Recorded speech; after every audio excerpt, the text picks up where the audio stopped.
we've got a very, very interesting, and I know I say this about every single lecture that I give, but this is, trust me when I tell you, it's very interesting coming in, particularly because we're dealing with a lot of sources in the Assyrian language, in modern Assyrian language. So Dr. Freydoun Aturaya has been written about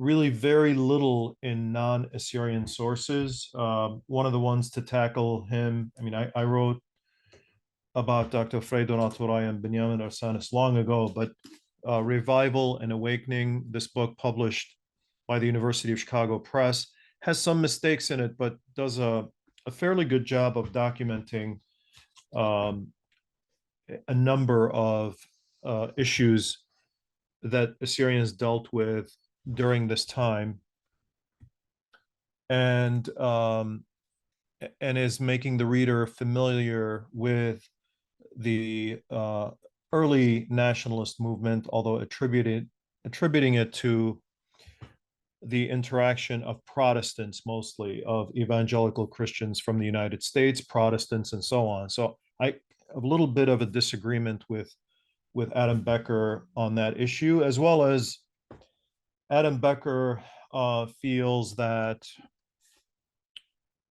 Awakening, Adam Becker feels that the Assyrians are not descendants of the ancient Assyrians, and that this idea is constructed later and is really invented by Assyrians largely as a result of the influence of American missionaries in Urmia. Well, we disagree with that, but I think just because we disagree, it does not mean that the book does not contain a lot of useful information. So there is that in the book, but also the books that I draw on heavily are the book on Freydoun Aturaya, published by Alpha Graphics here in Chicago. There's also the book on Benyamin Arsanis, published, written by Yuval Baba in the Assyrian language. There's also a book published by Ramin Bet Shimon that deals with Freydoun Aturaya, Aga Putros, and Benyamin Arsanis. And there's also an interesting book, in addition to the articles that I will refer to, there's also an interesting book called Urmia in the Shadow of the Owl, that is written by a Jewish Iranian person. It's a novel. It is not a nonfiction book. It's a novel. It's very interesting, but it refers, and I'll make a reference to it, to an episode in history where Mar Binyamin, the patriarch, expresses doubt and in a letter to the Russian consul concerning Freydoun Aturaya. That's contained in there, and it's also contained in an article by the late Ilya Vartanov in this book, and I'll refer to it. So with that, let's begin. This episode is about the early pillars of Assyrianism. We discussed last time the ideas of Assyrianism, and today we would like to discuss two very fundamental key figures in the Assyrianism movement or sphere. And the first is Benyamin Arsanis, Rabbi Benyamin Arsanis, and the other is Freydoun Aturaya, or Asya Freydoun Aturaya. Why these two? Now, of course, there are others. There's Ashur Yusuf, who is often mentioned, and sometimes Assyrians will say, why mention only the Eastern ones? Why not mention the Western ones? So Ashur Yusuf, definitely. Naum Fayeb, definitely. Martuma Odu, definitely. Paul Bejan, an early pioneer of modern and also reverence for Syriac literature, the Lishan Atiqa, what is called Lishan Atiqa, but has done a lot. Um, so there are others. But what makes these two particular people unique, I feel, in the history of this movement is that they wrote prolifically, both of them. And I will refer to some of their writings. They wrote poetically, they wrote nonfiction works, they wrote fictional works, they wrote poetry, they wrote short stories, and they were both active in various circles. So they weren't simply writers, they weren't men of literature who, as in Europe, you see, literary figures, not so much involved in politics, but writing about politics and then living their lives. These two individuals, Freydoun was a physician, so he certainly had a profession. Benyamin Arsanis was an educated person that could have pursued teaching, for example, in Russia, but he chose to return to his homeland, and as did Freydoun. And they both never let go of their passion, to the detriment, in particular, of one, Freydoun Aturaya, who in the end was either executed or poisoned, or, according to some sources, committed suicide in prison in 1926. So let's begin to talk about these two figures. First of all, let's talk about what they stood for, and I'll come back to this. They stood for a humanism which required a national literature. It was the new faith. We had spoken earlier about the development of Assyrian nationalism and Assyrianism, specifically in certain areas where Assyrians lived. Urmia was a very important breeding ground, if you will, for the beginning of a kind of, I would not say a mass movement. It's hard to gauge because we don't have all the sources to really measure. We don't have the ability, for example, to do a survey. There was no survey done in 1915 or 1914, just prior to the war. But these figures stood for a certain humanism that was secular, not so much religious, although they both drew on the faith of their forefathers in a kind of a nationalistic bid to secularize or look anew at the history of Assyrian faith, of religion, of churches, of achievements during Assyrian Christian times.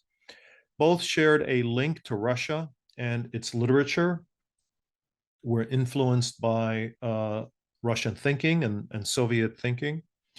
Both advocated for overturning the millet system being the system under Ottoman and even Iranian rulers that categorized people according to their religious viewpoint, religious belonging, religious adherence. So, Church of the East, Syriac Orthodox, Chaldean, and so on. So they advocated the overturning of this and often spoke of umta rather than millet, although millet was also used as umta. Modern Assyrians often refer to their nation as umta rather than millet.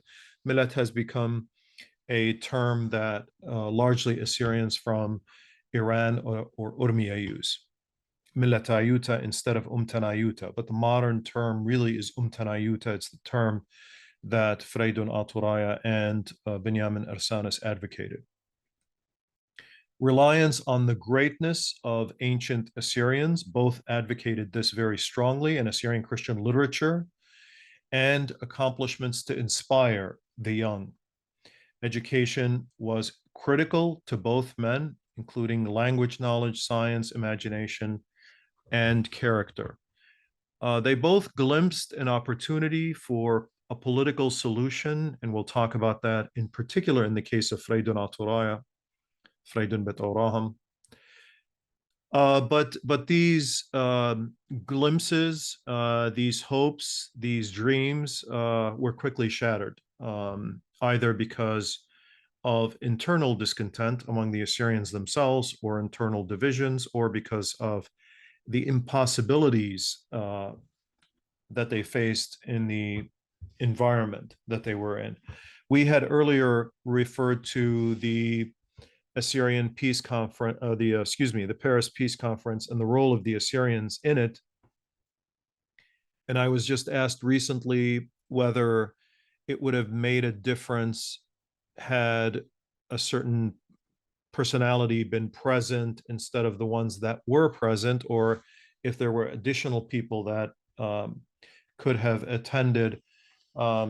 Very doubtful, because the cast was set, as it were, by Britain and France largely, and there was really no place in their vision, in their understanding of the role of the Assyrians. So the Assyrians held no significance at all. They were, in the words of Churchill, an annoyance, really nothing more. Their problems were, though caused by the British somewhat, were not really the responsibility of the British.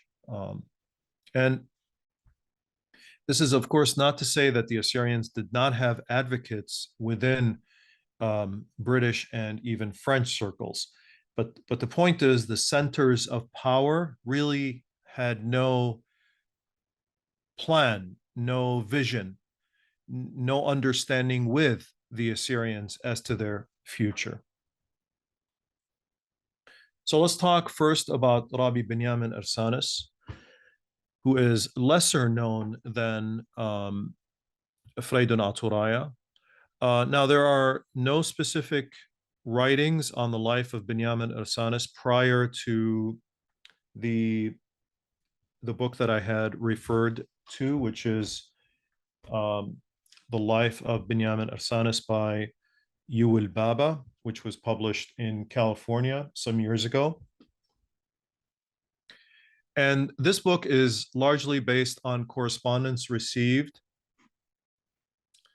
from Nimrod Simono, the great Nimrod Simono. He's one of the greatest writers among the Assyrians, a researcher, a grammarian, an activist on behalf of Assyrian literature, Isa Benyamin, and Asher Morad Khan. Friends and relatives of Benyamin Arsanis also. There are passages from an Assyrian calendar published by Albert Khorshid. Finally, the publication and writings of Benyamin Arsanis himself. Now, there are, I should say, there are publications, and we will list them, that he was responsible for, that he wrote, but there are also many writings, it is thought, that were never published and are unfortunately lost to us today. He was born in Digala, Urmi in 1884. Though in his book, Three Great Assyrians, which I had mentioned prior, La Gabbare Aturaya, in his book, Raman Bet states that the family was actually from Sapurgan, and had moved to Digala. The father of Benyamin Arsanis moved to Digala. He studied in the Orthodox mission, the Russian Orthodox mission in Urmi. He then left to Russia in 1907 and studied in St. Petersburg, where he studied ancient history, ancient Near Eastern and world history. And this comes through Russian literature at that time had access to the writings of the French writers, historians, German historians, and British historians when they talked about ancient Assyria. And so Benyamin Arsanis in Russia comes across this information. He then returns to Urmi and teaches classes at the Orthodox school and becomes a representative of the Russian mission in Urmi So in his book, Adam Becker mentions the important role of American missionaries. And no doubt, that's not to be disputed. There was certainly an important role for American missionaries. But here we have an example of an Assyrian nationalist who had nothing to do with American missionaries, certainly no important interaction or ideas. His ideas come from, his influence comes from Russia, largely. Married Katrina, who was active in the Assyrian charity in Tehran in many years later. They had 2 sons and 1 daughter. 1935, he sent his sons Georgis and Marona. By the way, the name of his father was also Georgis, common name among Assyrians, and Marona to Russia to obtain higher education for 35 years. Georgis taught Persian in the University of Moscow. Marona was also a teacher and spoke on radio from Moscow in Persian. His daughter Sima was born in Mesopotamia in Iraq in 1924. Later, both his wife and Katrina, daughter, died in Iran.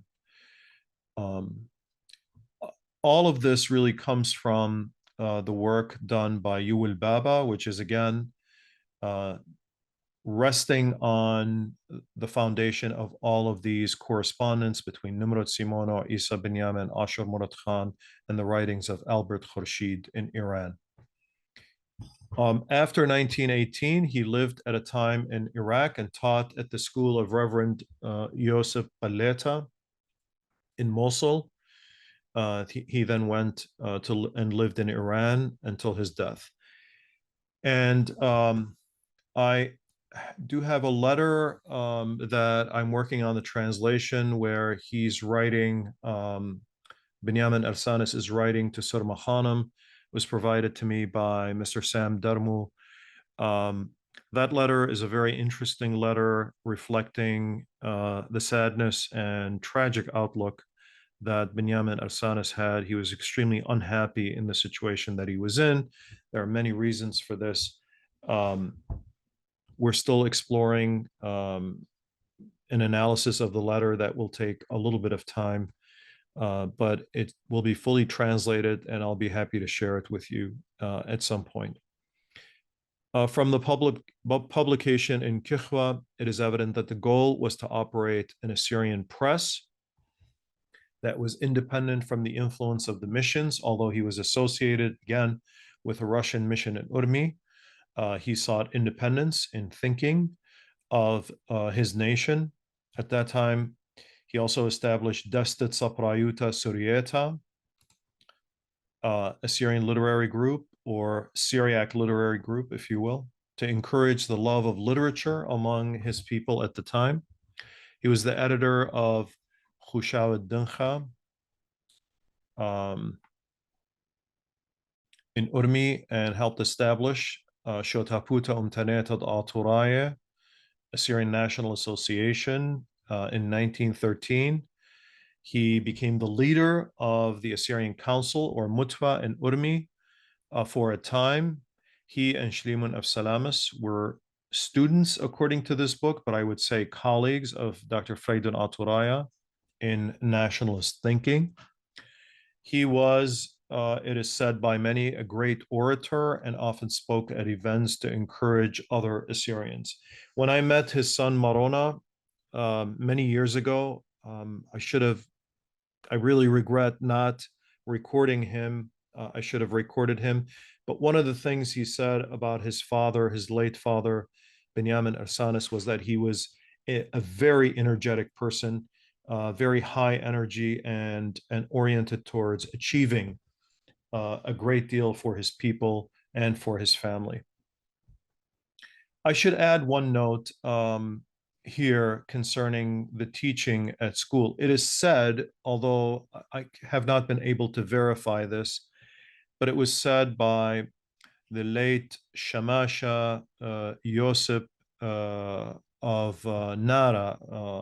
Shamasha Yosef was a student at the school of Qasha Yosef Paleta, that there was a disagreement between Qasha Yosef and Benyamin Arsanis as to how to teach and what to teach, whereas Benyamin Arsanis sought to stress more secular thinking. Qasha Yosef leaned towards secular and religious thinking. Naturally, he was a priest, deacon, and then later a priest.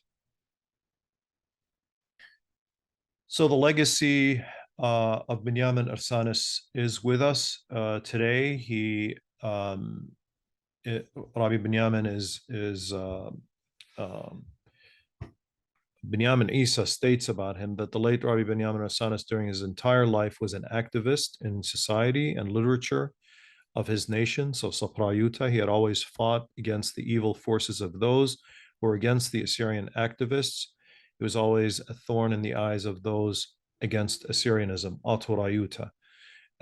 He was against those who sought to divide the Assyrians along the lines of denominations, this church and that church, and so on.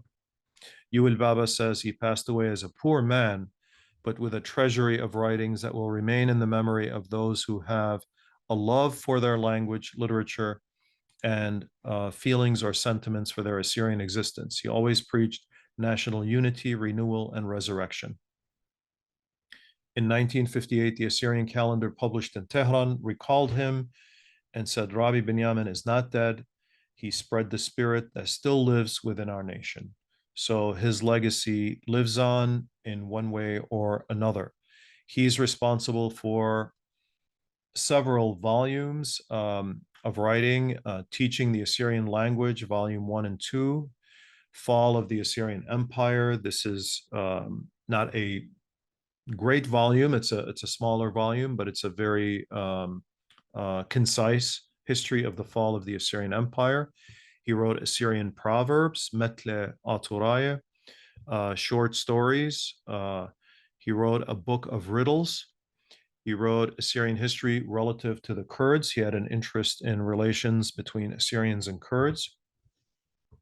He wrote the history of the tragedy of 2,000 maidens, Assyrian maidens.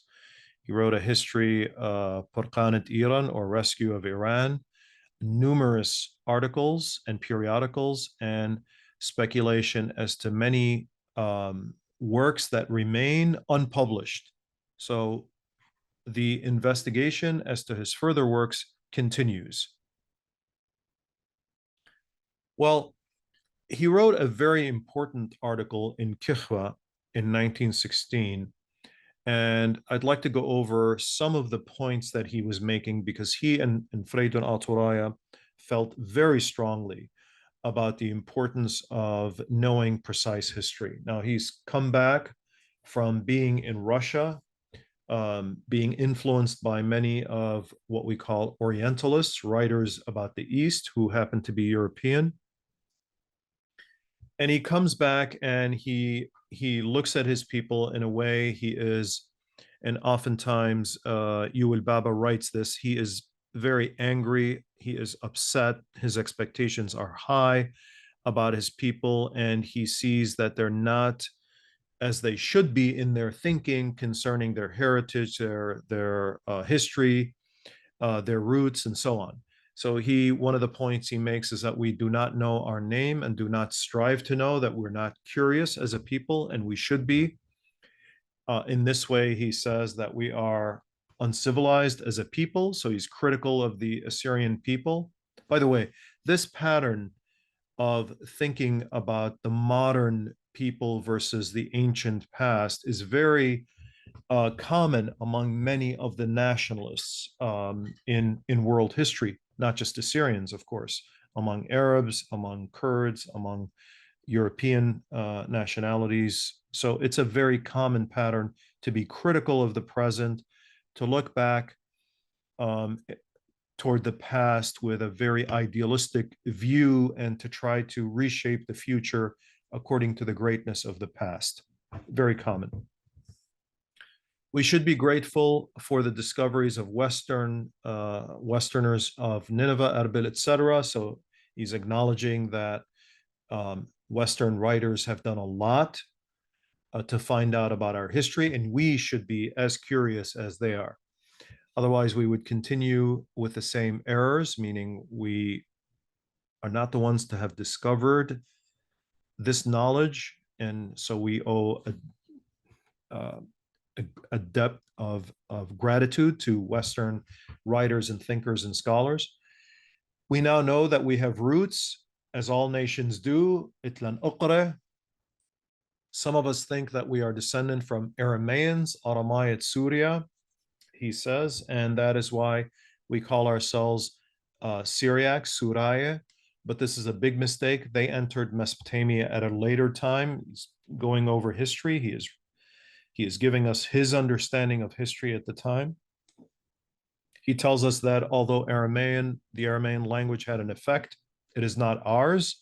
It is far from the Urmi dialect, which is the true Assyrian. So there's a big,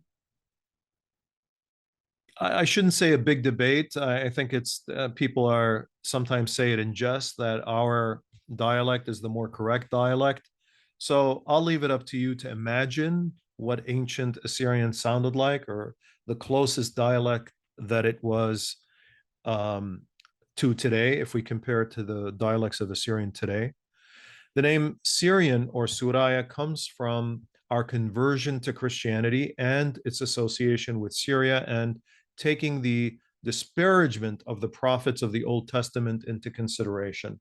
So we're looking at the Nuyat Ureta, he is telling us, and we are believing in what they are saying, and we are hiding our true identity. By the way, also a note, even among Copts of Egypt, just to kind of reflect on what Benyamin Arsanis is telling us, even among the Copts of Egypt, we see historically that oftentimes they would deny their association with Pharaonic Egypt, with the history of the Egyptians, and say rather that we are the new Israel, we are descendants of the chosen people in the Bible, because we've adopted this faith that comes from Israel or Judea or both. So this is a common pattern among early Christians.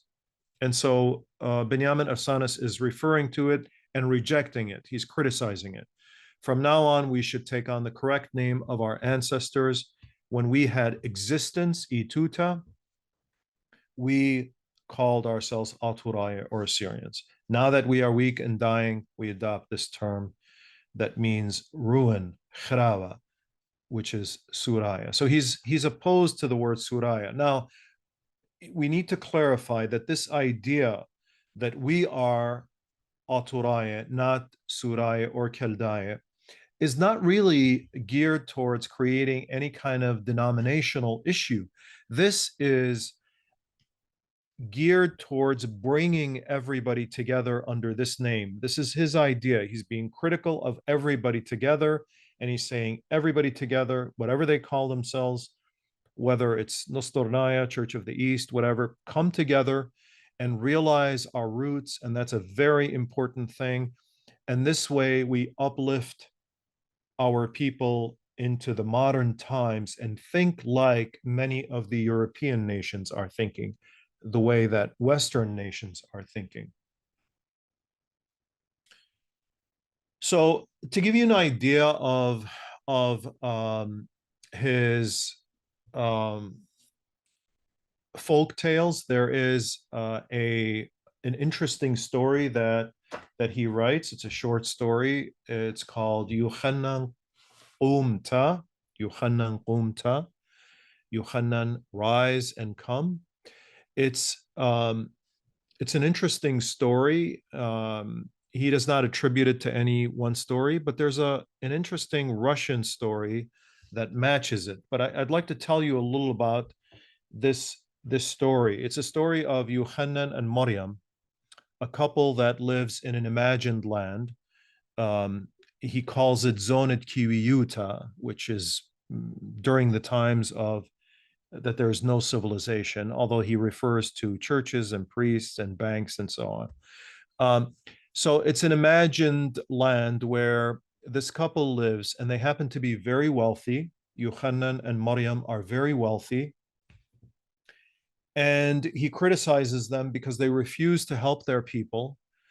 Um, when people write fiction, it's half true, half fiction, right? There's references here to possibly interactions with people who are wealthy who refuse to help their people. And so Yochanan and Maryam are so self-absorbed. They just simply make money, they overcharge people with whatever it is they do, they refuse to help the poor. Anytime a poor person comes knocking on their door, they immediately dispatch them, get them um, in trouble with the law. And they're constantly on the search for enjoyment, self fulfillment. They're very individualistic, which is contrary to the thoughts of a person influenced by a more societal approach to life, a more social approach to life, perhaps even socialist in his thinking. So he's critical of not only their being absorbed with themselves, but also their refusal to help their people. They are not nationalistic. And oftentimes in the story, he comes and says, we'll say a few lines about how they refuse to help the Assyrians, how anytime they had a chance to refuse, anytime they had a chance to help, they refused to help their people. Okay, so what happens to Yochanan and Maryam? They search to go live in a land. They happen to have a fear of death. So anytime they hear about a death, they are very shattered, psychologically shattered by this idea that there's death in the world. And so they sell everything they have and they go on a search to find a land where there is no death. Okay, so it's an immortal land. And they finally go and find a place in an unknown land where people do not know of. They search for graves. There are no graves. So they begin to live in this land and they ask, how do people in this land, what happens to the old people?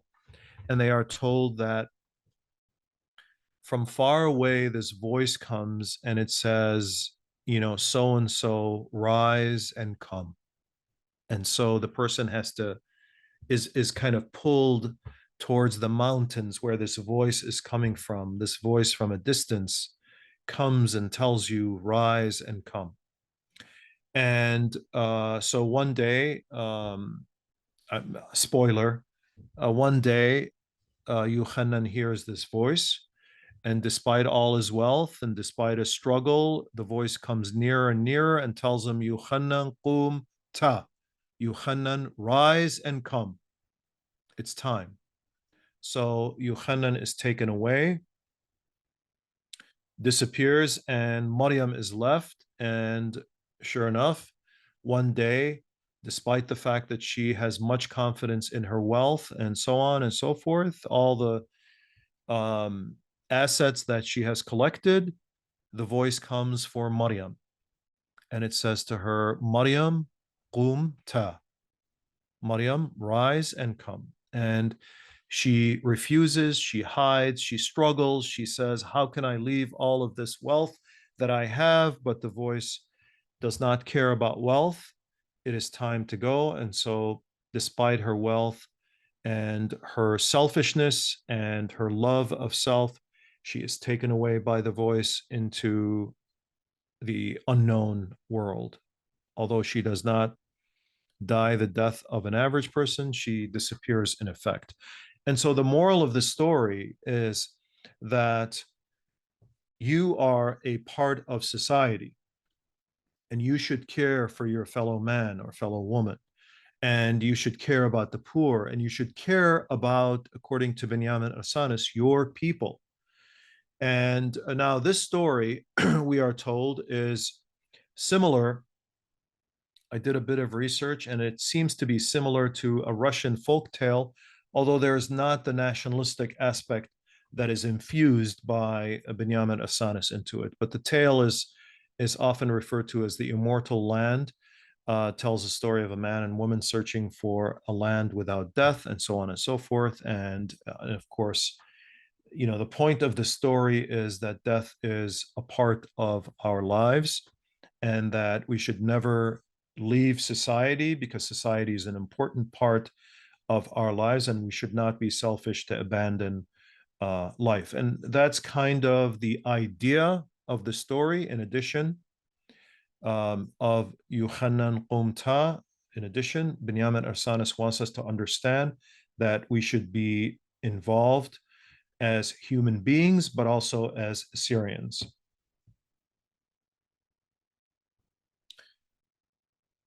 And next, we want to talk about Dr. Freydoun Aturaya. And Dr. Freydoun's name is spelled in many different ways. Even Freydoun is spelled in English in many different ways. Nevertheless, his original name was Freydoun Bet Oraham, or Bet Avram, known as Freydoun Aturaya because of his nationalistic activities and advocating, like Benyamin Arsanis, for this word instead of the word Suraya. He was born on September 20, 1881, not 89. I'm sorry about the mistake there. In the book on Freydoun Aturaya, there are 2 years that are listed as his year of birth. One is 1881, one is 1889. I think 1881 is the more accurate one. So I apologize about the mistake in the slide here. Parents moved early on to Tbilisi, Georgia, and I'll get into the relationship of the Assyrians with Georgia in a little bit. He studied medicine in Kharkiv in Ukraine. Seems to have gone to school in Moscow as well. Definitely was associated with Benyamin Arsanis and Shlimun Salamas. And it is said by members of our family that there were many letters written by him to Hakim Baba Parhat of Shirabat, Urmia, when the late Hakim Baba Parhat was in Iraq after the First World War, so after 1918. Those letters, unfortunately, are no longer extant. They were supposedly destroyed because of fear of the authorities. He wrote numerous poems and articles. He was a very romantic figure, a romantic nationalist figure. In 1917, he founded the Assyrian Socialist Party with Benyamin Arsanis and Baba Parhat, as well as Shlimun of Salamas. He was arrested in 1924 and killed in 1926 at the age of 37. Now, one of the things that Freydoun Aturaya did, and there's constantly a fascination with how active he was, like Benyamin Arsanis, a very energetic figure. He headed a troupe of actors in Georgia, and no doubt that some of the lessons here, Zubalov's People's Theater in Georgia, in Tbilisi, Georgia, no doubt that the ideas expressed were nationalistic as well as humanistic, secular ideas. During the First World War, the Assyrian community in Tbilisi organized a committee in Tbilisi, Tiflis, aided by the government, that helped Assyrian refugees. Freydoun Aturaya did a tremendous amount, and possibly this caused him his death eventually. I'll get to say a few things about that. There were a great number of Assyrians that fled the Ottoman Empire in Urmia, that went north, that did not go south towards Bahuba, where other Assyrians went. Of course, Assyrians went in all sorts of directions. It is often thought that the direction that Assyrians went was more towards Bahuba, but that's not accurate. Assyrians went in all directions, and they had been going in the direction of Russia and Georgia and Armenia for many, many years, even prior to the First World War. The Assyrian National Council in exile was formed and functioned in the Georgian capital, while Dr. Freydoun Aturaya set up an Assyrian Socialist Party in the Caucasus, the first step towards political organization of Assyrians at later times. How effective this was, of course, is to be further looked at, but very doubtful. Under the Bolsheviks, the community published a newspaper, Kuchwet Medencha, Star of the East, ran all sorts of circles in 3 newly opened Assyrian schools in Tbilisi. The community flourished until 1937, when the greater part of the intellectuals and clergy were repressed. The schools and newspapers closed down. This was the Great Purges in the 1930s by the Soviet Union. There were attempts to transfer the Assyrian written language to Latin script. There are a number of writings in that regard. Assyrians were deported in large number to Siberia and Kazakhstan in large numbers. Many of them came back only after rehabilitation of 1954, and many actually died in Siberia. What a great tragedy to be faced by a people that had already been persecuted and dispersed, and whose homes had been destroyed by the Ottomans. And they had so much faith in Russia and Georgia, and to be treated in this way is one of the greatest crimes, I believe, in history, and should be known more. So just a photograph of the theater to give you an idea of where Assyrian troops performed under the direction of Freydoun Aturaya. Now, this relationship with Georgia was a very old relationship, and we are told that Georgia is a Christian nation under Irakli II.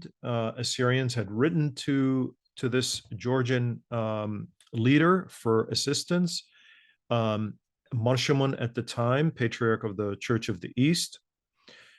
I'm not sure if it was Mar Oraham or earlier in the 1700s, had written, and there was an attempt to ally Assyrians with Yazidis and other Kurds to oppose the Ottoman Empire, and it was thought by the Georgians that Assyrians were a much larger force. And we have a letter from 1768, not at the bottom, 1798.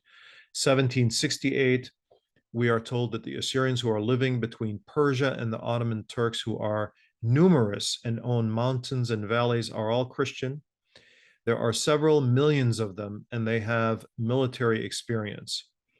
It is for a year now that they have been sending clerics, priests, and bishops and princes with the request to be allowed to move to our country.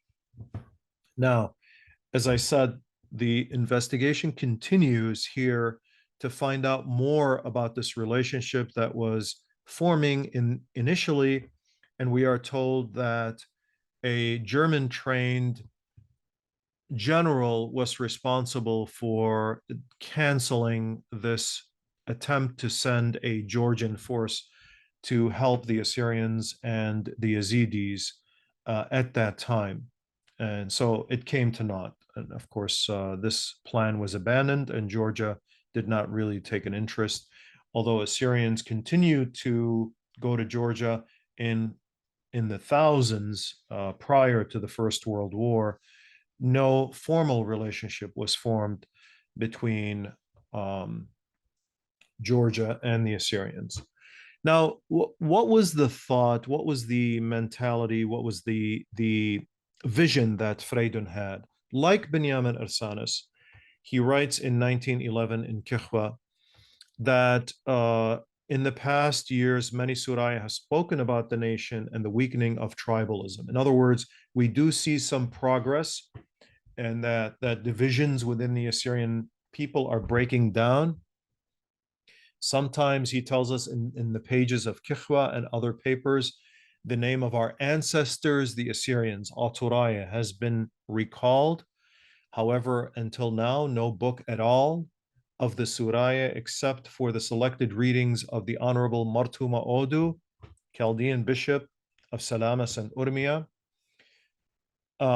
and in the pages of the Voice of the Truth, magazine or as a newspaper, excuse me, it is recalled who the Suraya are and from where they have come.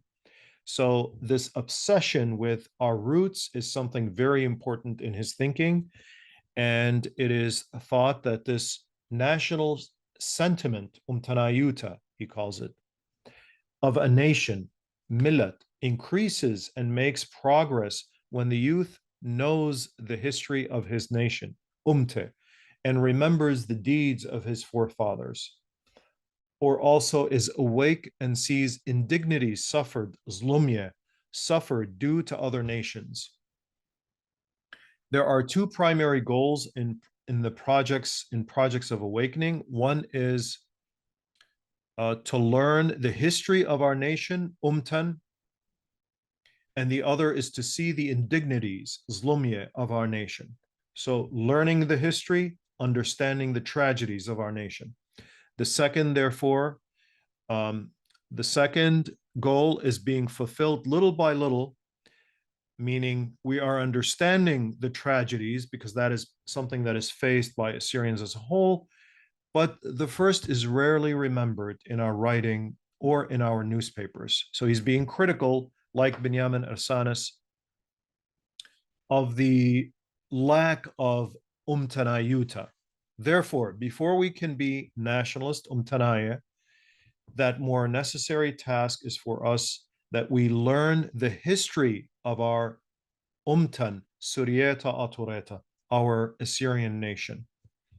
Now let us return to the purpose of our speech and tell in brief who we are. So here he gives a version of history as he understands it. The Suraya are the children of Ashur or Atur. So we are descendant from the Assyrians. The second son of Shem or Sam, who about 8,000 years before Christ came to the upper portion of Mesopotamia, meaning the northern portion, and near the Tigris River, founded for himself a city which he called Ashur. That country which was conquered by him, he called by his own name Assyria or Aturaya or Atur. His first god he called Ashur, and so all of his tribe or his people was also called by the same name, Assyrian or Aturaya. This is the kind of writing that earned Freydoun Bet Oraham the literary name Freydoun Aturaya. He published Naqusha, which I don't have any access to. So if anyone out there knows about this magazine, I would really appreciate seeing. In 1912, there were reputedly about 1,500 Assyrians that lived there, another 2,000 in Russia. In total, we are told there were about 7,000 Assyrians that lived in these areas. Russia, Armenia, Georgia, and other republics. Along with Benyamin Arsanis and Shlimun Salamas, the Assyrian Socialist Party, as I said, was founded, helped Assyrian refugees arriving from Ottoman Hakkari and Urmia. In 1917, we are told that he becomes a member of the Communist Party. But according to Ilya Vartanov in his writings, and he's familiar with many of the archives in Russian, he was not a very sincere Marxist in his thinking. He was trying to find a way for his people to be delivered. And so found that his connection to power may be able to rescue his nation. And of course, later, as many of you know, he was accused of being a spy for the British, and he was executed in 1926 or committed suicide or was poisoned. We are not sure. The jury is out as of the cause of death of Freydoun, but we do know it was in 1926 in prison in Tbilisi. Now, some of the poetry that he wrote is very significant and very important and has had a profound effect on Assyrian folk literature, on Assyrianist thinking throughout the last century and up until today. One of the poems he writes, and this is a translation, my translation, is Sluted Millat or Sluted Umta. O Lord, you listen to my voice, understand my pain. Lord, from you I ask assistance, Hayarta. You must rescue this exiled self, Yani Nakhreta or Trutta. Let not my sons be oppressed and crushed, so that they are not lost and forgotten. He also wrote famously, Nishrat Thuma, O eagle of Thuma, king of all birds, spread your wings and fly me to Tiari, Ya Nishrat Thuma, Melkid Yutere, Tukhlun Gulpanuch, Perchen li Altiari. To Urmia and Mosul and both Berwars, الأرمي وموصل وتروي برواري تبرقن الملتي آطر آتقتا, so that I can save my nation, ancient Assyria. Yuninwe Bsalan, Upslut Bsalan, in Nineveh I shall descend, not descend, descend, and a prayer recite. البرقان يمي من بغري ودمي, for the salvation of my mother, my flesh, my blood. So this is a very moving song, and I was hoping to, and maybe at a future time, I will have us listen to it together, and so that we get a feel for exactly his.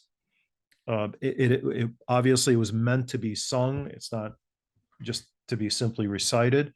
But what's important about this is, now here's an Assyrian from Urmia who's rising above the tribalism, the denominationalism, and he is talking about Urmia and Mosul and both Berwars. And he had talked in his manifesto, what's called the Urmia Manifesto, of bringing together all of these areas. The union of free Assyria is not simply limited to Urmia, although this is called the Urmia Manifesto. It is trying to link Urmia with Mosul, with Tur Abdin, with Nasibin, with Jazira, with Julamark, which is the Hakkari area, and to tie them to Russia. So the hope was, as it often happens politically among Assyrians, that, I am associated with this great power, I have a connection with this great power, and surely someone will rescue us within this great power. And now, what was the weight of this Urmia Manifesto, of the Assyrian Socialist Party, of the political attempts, leaving aside the literary thinking and the historical thinking of Freydoun Aturaya and Benyamin Arsanis?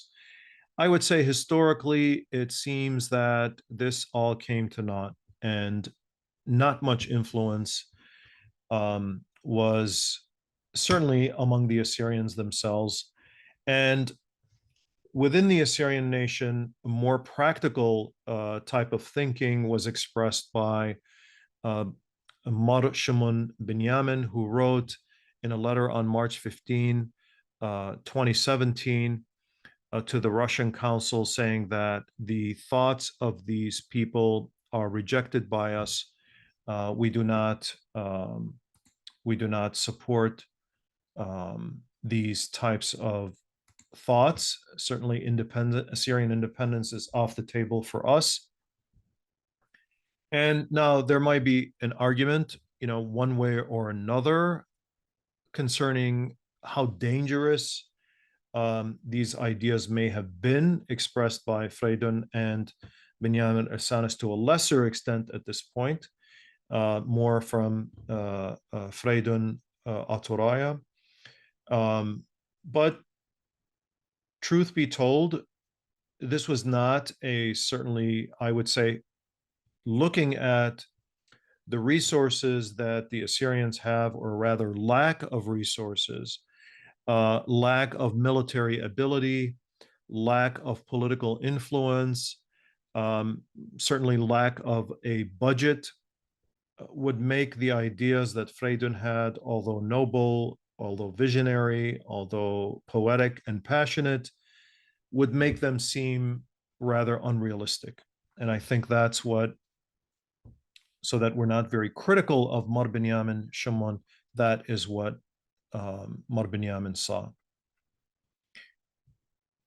And I want to finally address, there's a great paper written by Miss Andrea Lang Marshall about modern Assyrians, and she tells us that in the various accounts of the Assyrian people, whether in the records of 19th century foreign missionaries or in current Assyrian political arguments, there exists a strong propensity to categorize the Assyrians as a nation. This categorization, however, has been symptomatic of the general popularization and dissemination of nationalistic thinking and the acceptance of the theories regarding divisions of human communities into nations.